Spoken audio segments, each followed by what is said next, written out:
Hey everybody, how you doing? This refers to the resolution that's coming up this Tuesday afternoon, and it has to do with some factual errors in the resolution that really, if they're not cleaned up, will embarrass the city. There's no other way to put it than that. Completely embarrass the city. And you would say, any more than it's been embarrassing? My answer is yes. And so I'm calling on Oakland Mayor Sheng Thao, at large council member and friend Rebecca Kaplan, and Oakland District 4 council member and friend Janani Ramachandran to pull the resolution, make the corrections, and then bring it up at a later date as soon as possible, and like next week. So here's what's going on. The resolution is titled in large letters, affirming that the Oakland A's belong in Oakland and recognizing the substantial and tangible process the city has achieved in working toward a proposed Oakland waterfront ballpark district to be developed on the property known as Howard Terminal. Listen to that, adjacent to the ferry dock and the area known as Jack London Square at the Port of Oakland. And because the resolution contains not a few factual errors, starting with the Howard Terminal Environmental Impact Report, is why I'm calling for the resolution to be pulled. So let's look at that. For example, let's take the part regarding the Environmental Impact Report, the EIR. We'll start right there, okay? Here's the issue, folks. The resolution reads as follows. Whereas, in legal challenges brought by outside interest groups on September 21, 2022, the Alameda County Superior Court ruled that the EIR is legally adequate and complies with CEQA, the California Environmental Quality Act, and the California Court of Appeal upheld the ruling and denied an appeal on March 30th, 2023. And the time to seek review in the California Supreme Court has long since passed. This claims meaning that the EIR is legally adequate and can be used for consideration of the final project applications. And that's not true, because the Alameda County Superior Court filed a writ against the Environmental Impact Report. Why? Because very simply, it didn't deal with wind. Why didn't it deal with wind? Because the drawings that Oakland Assistant City Manager Elizabeth Besley Lake complained that she didn't have from the Athletics way back in 2021, actually in April, were still a problem. Yeah, that's right. I'm not talking about the renderings that you've seen. Those renderings are not construction drawings. They don't tell you how big the bolts should be. They don't tell you where the weld should go, what material is used here versus there. All right. Construction drawings that allow the real live Howard Terminal ballpark to be built tomorrow, right? That doesn't exist. And because it doesn't exist, no one knows the height of the ballpark, the true height it's supposed to be. Because of that, if you're actually going to model how wind is going to impact the ballpark, how do you know how to set your model, how tall the ballpark should be, if no one knows how tall it's going to be? That's a gigantic problem, folks. And so what happened was that because there were no construction drawings to model how wind was going to impact the ballpark, or how the ballpark would be impacted by wind for that matter, there was no mitigating construction planned to deal with wind. You understand? The court and the East Oakland Stadium Alliance lawyers noted this gigantic problem. And the court said, hey, this is a major issue. Your EIR, and I'm speaking now in lay terms, is not approved. It's not truly certified because it has this what is called defect. and it called upon the city of Oakland to correct the defect. Well, on October 13th, Friday the 13th, the city of Oakland wrote an answer to the writ filed by the Alameda County Superior Court. And it said basically, hey, we need 120 days to figure this out. And there are a lot of reasons for that. In fact, the East Oakland Stadium Alliance, in the form of Mike Jacob, the lawyer for the East Oakland Stadium Alliance and soon to be president, actually wrote a very long response to the court's decision at my behest, which is at zinnereport.com. And I will actually go right now and read that to you just so that you can know what Mike was getting at and what was said, because it's quite important to understand the gravity of this situation.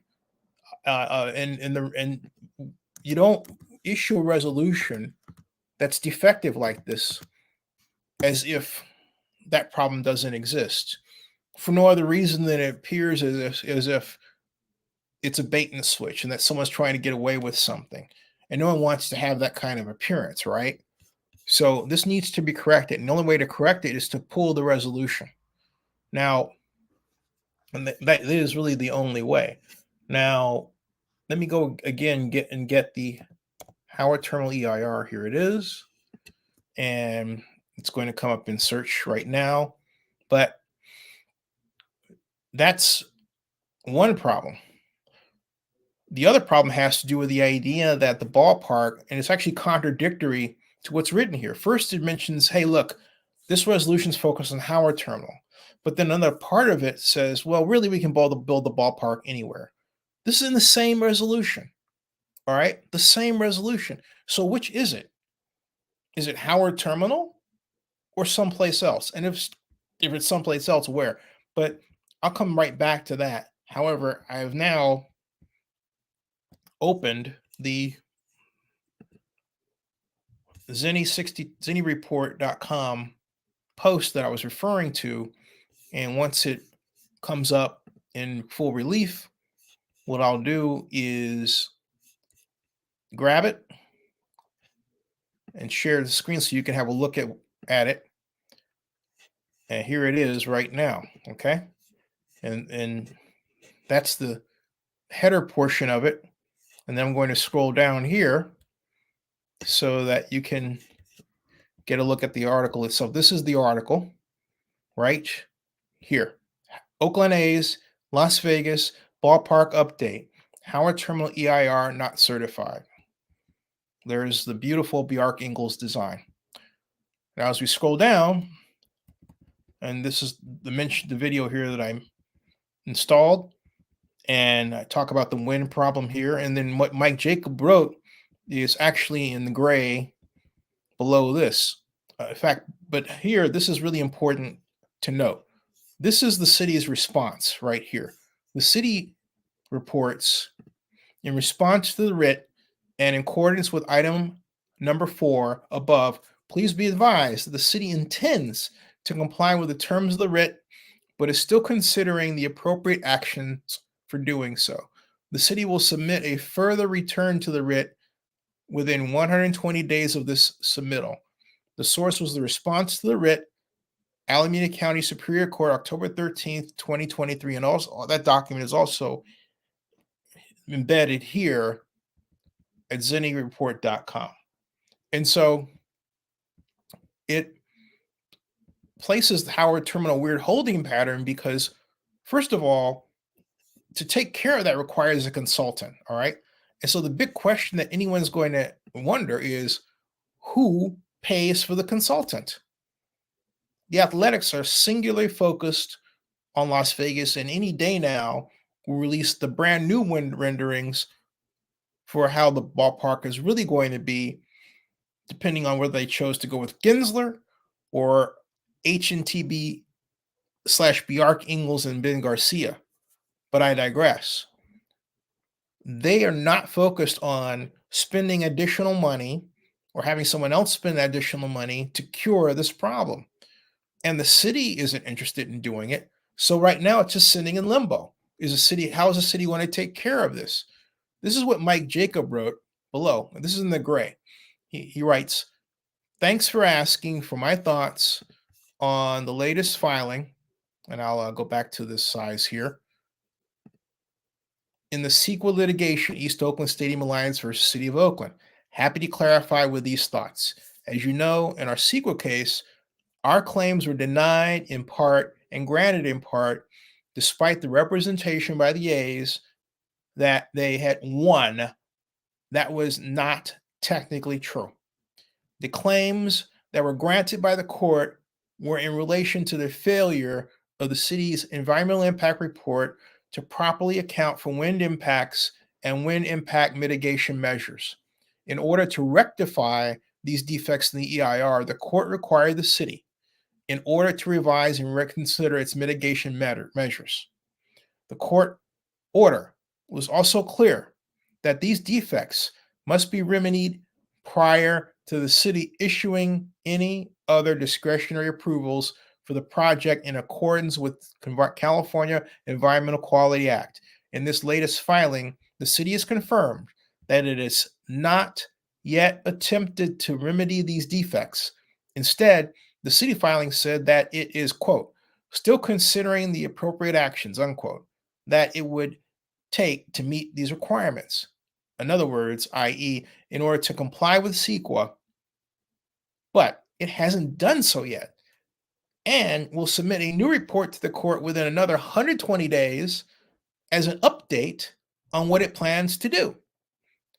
Then Mike continues, he writes, we can only guess that the city hasn't taken any action to comply with this yet, and so therefore, the city remains out of compliance with CEQA on this project EIR because the A's aren't paying for consultants and technical staff to do the work necessary, and therefore, neither the city nor the A's are actually working on fixing the wind mitigation issues.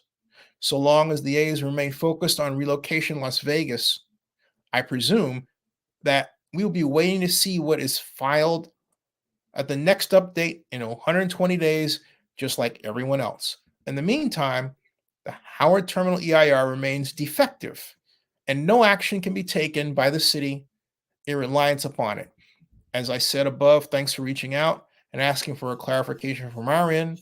The saga continues. Okay?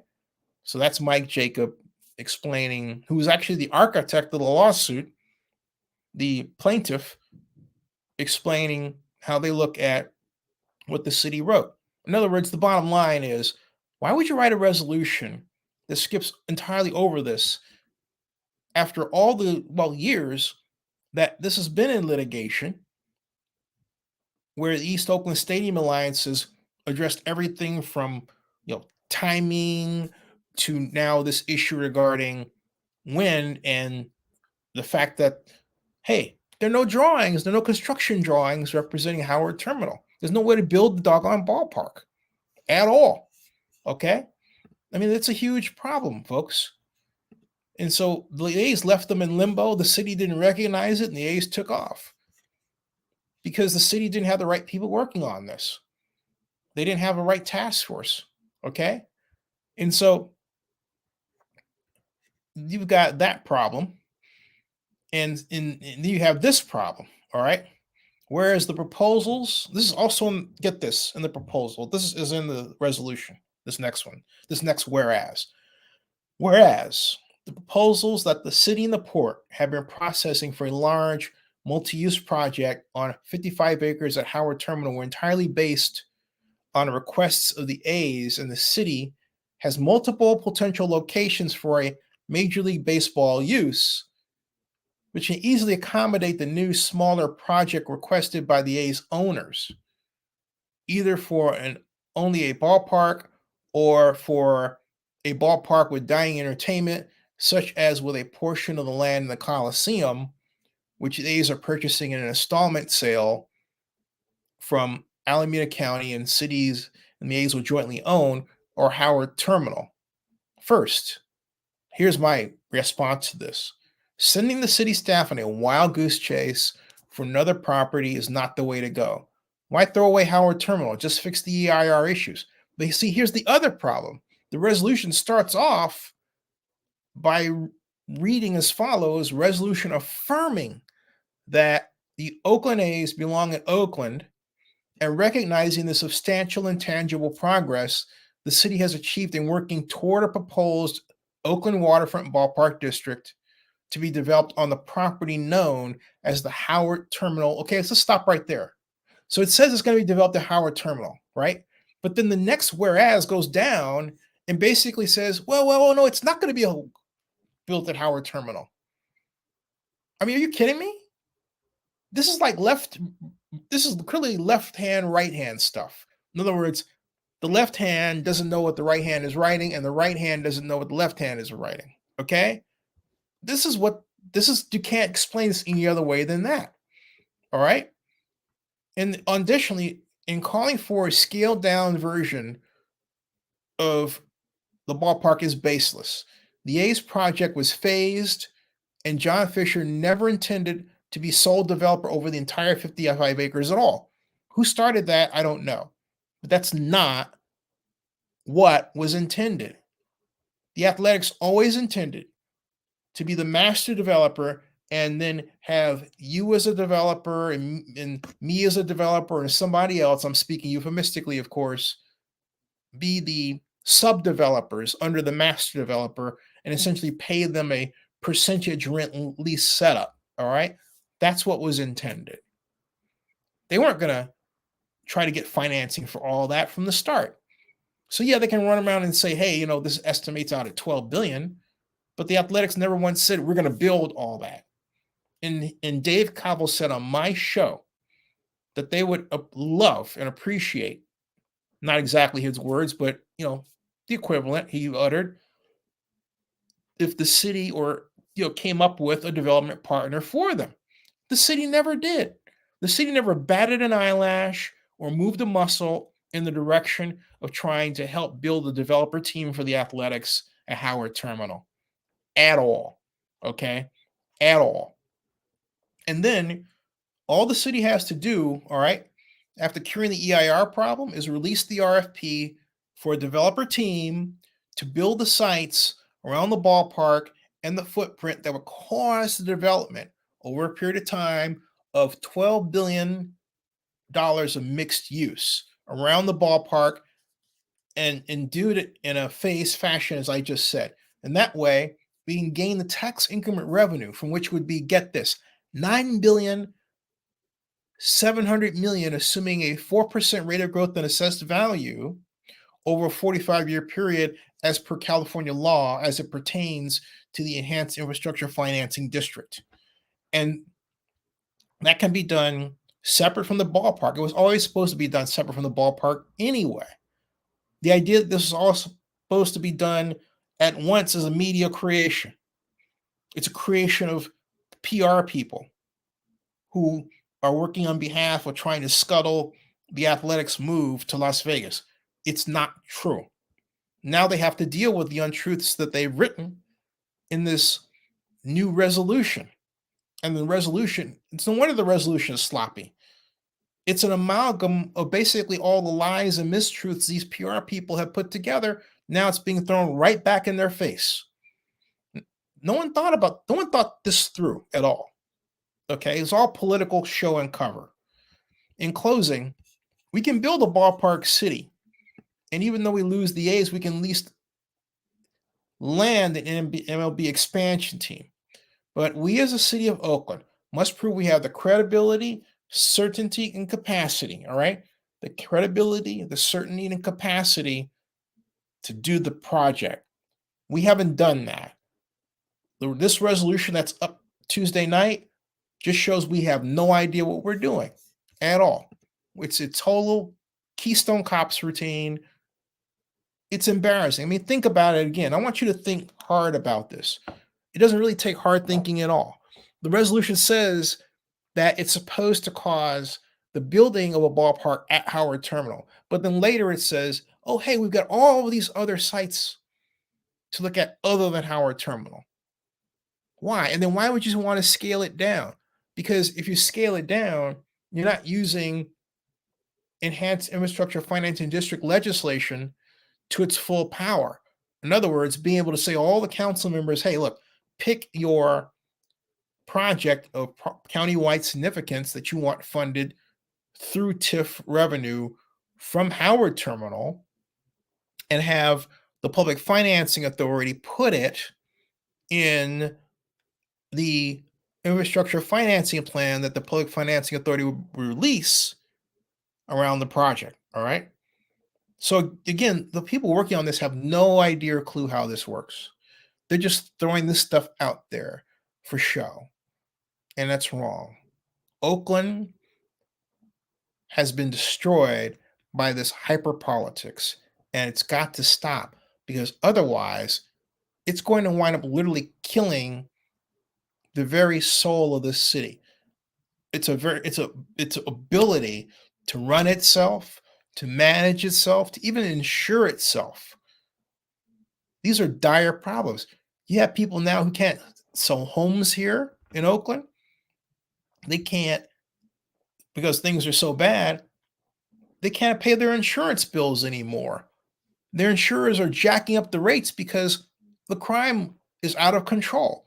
People are afraid that their homes are going to be invaded, their mailboxes are going to be vandalized, they're going to be knocked up on the street, on and on and on. And people say, well, this is great. You don't have these problems all the time. But God forbid if you did. It's enough to have them at a rate where people are complaining about them anyway. Okay?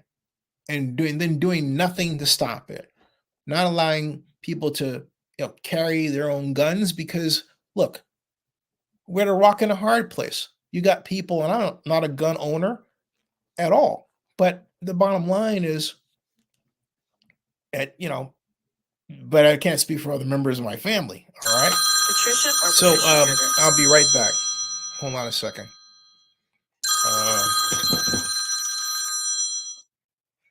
Yeah.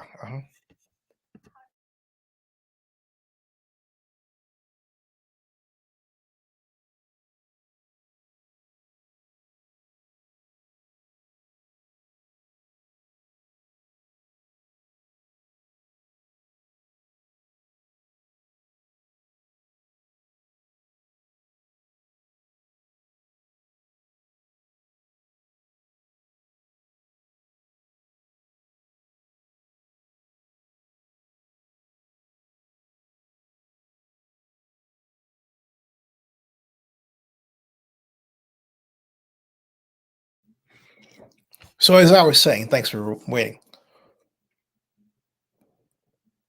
We're at a place where, like I was saying, I'm not a gun carrier, but others I know and my family are. We shouldn't be reduced to where we have to do that. We also shouldn't be at a place where you have to call in the police to be there. I'm not saying the police shouldn't be there. We should, but we also need to have local cameras set up. And we need to have not just local cameras, but a great rapid response system for the neighborhoods and for business neighborhoods in particular, where you're getting these smash and grabs, where if someone sees by a camera that someone's breaking in, you can send a drone over to tag that person or spray them, get the court order so that the drone can actually do that with a kind of red dye so that you can spot them, and wherever they go, they've got this red dye on them. There's no escape. All right. Make it bright yellow. Tag them. Make it the one thing in life they don't want to do. Do it with the car too. Every business improvement district should have at least 3 of these drones set up that can just come out of somewhere and spray a person or vehicle that's causing these problems, so that law enforcement can get to them faster. And we need to have need to have police substations at each business improvement district. That would really go a long way towards stopping this. But we also need to fashion a way to get money to the people who are doing this, because obviously they're doing it because they need to make ends meet. It's really hard. They don't see a way out, and they've gotten themselves involved in a system that's helping them in some kind of way that they're sticking with. The only way to counter that is to get them the money they need, first of all, and make sure that they're off the street, not just jail them. Don't set up this, and I'm not really for that. Just don't set up this cycle like this. Get them the money. If you have to arrest them, put in house arrest. But don't psychologically mess them up any more than they are, because their problems are primarily economic problems. We have to really get away from arresting people for economic crimes. And I'm not saying that, oh, it's okay to go ahead and do what they've been doing. It's not. But they need money, and it's a linchpin example what they're doing of the underinvestment that's gone on around the United States. We have to look the problem in the eye and say, we know and we see what the problem is, and we're going to deal with it. And that means we get money to where it's not going. It's disinvestment's the real problem. Jesse Perez says, keep up the good job on voting Democrats in office there. But Jesse, my point is, it's not a simple problem like Democrat or Republican. You don't have Republicans in California contributing anything to the solution at all. At all. The free market's not going to help, because there's no such thing as a free market. And this simplistic way of thinking that you bring, it doesn't solve any problems either. I'm going to tell you something, young man. Not everything is Democrat or Republican. Problems are more complex than this. The real driver is lack of money. Okay? That's the real driver. And if you're not solving that problem, you're not solving the problem at all. But all this left-right stuff is indicative of people who don't want to understand government, who don't know who their council members are, who don't know who their county supervisors are, who don't know who their aldermen are, who don't know who their senators and congressmen are, who don't understand how to write a bill themselves. You don't know the mechanics of government, and you should know the mechanics of government, young man, and you should know how to do these things rather than spouting this ridiculous, stupid stuff that we're all better than. And if you can't do it, get psychiatric help to be able to do it. All right? That kind of behavior is ridiculous. It's always like just finger pointing. No. Learn the problem. Study system dynamics. Draw flow diagrams from what causes what to what. Understand how to think about these problems, and so you can understand how to better form solutions to the problems. Put your thinking cap on, doggone it. That's an order. Put your thinking cap on. Enough of this. Okay? Your way has not done us any good at all. At all. It's got us into a big fat mess. And all you want to do is get on here, and I hope you're getting paid to, spout stupid political stuff rather than just doing, you got nothing better to do, because that's really criminal. All right? So my point is this. Get out of your candy-aided, non-intellectual comfort zone. Put your thinking cap on and begin to help solve these problems by, for example, looking at such things as tax increment financing, Miller's investments financing, timely uses of equipment, bollards along the street for businesses that are bricks and mortar, so that's less likely that somebody can ram up into them. All right. Novel approaches. There ought to be a contest. The city of Oakland should have a contest for people to come up with different solutions that are least cost. All right. So all of this has to do with this resolution. All of it impacts what we're talking about. And the bottom line is we got to get this stuff right. It is patently stupid to have a resolution that says, well, look, we want to build a ballpark at Howard Terminal, but then in the next part of the resolution says, well, we want to build it every place else in the city. But then it also mentions an EIR as if the EIR is fine and it's not under court challenge when in point of fact it is. That's not how you do government, folks. Pull the EIR, all right? Pull the EIR, okay? All right? Jesse, you're stupid. I'm gonna tell you straight out. I don't like your take. So you're gone. I don't deal with stupid people, particularly if you come out, you just want to be stupid. Okay. And I'm not sorry I said it like that because I'm in a lousy mood because of this stuff. Really am. I'm tired of government screwing up and I'm tired of people insisting on being stupid. All right. There it is. All right. Subscribe to Zinni62 and bookmark oaklandnewsnowblog.com and zinnyreport.com. And remember, if you want baseball in Oakland, that's the other. Let me get this straight too. Oakland A's fans, you got to show you love Oakland. Loving Oakland is not rubber stamping the stupid things your government does. Do you live in Oakland? It's demanding your government do the right thing, like this. All right? There ought to be more people in this room talking about it instead of just going on your way and acting like, well, you get the idea. Okay. I'm done here. I'm off to my next vlog assignment. That ends the stream. I'll see you. Oh, okay. See you later.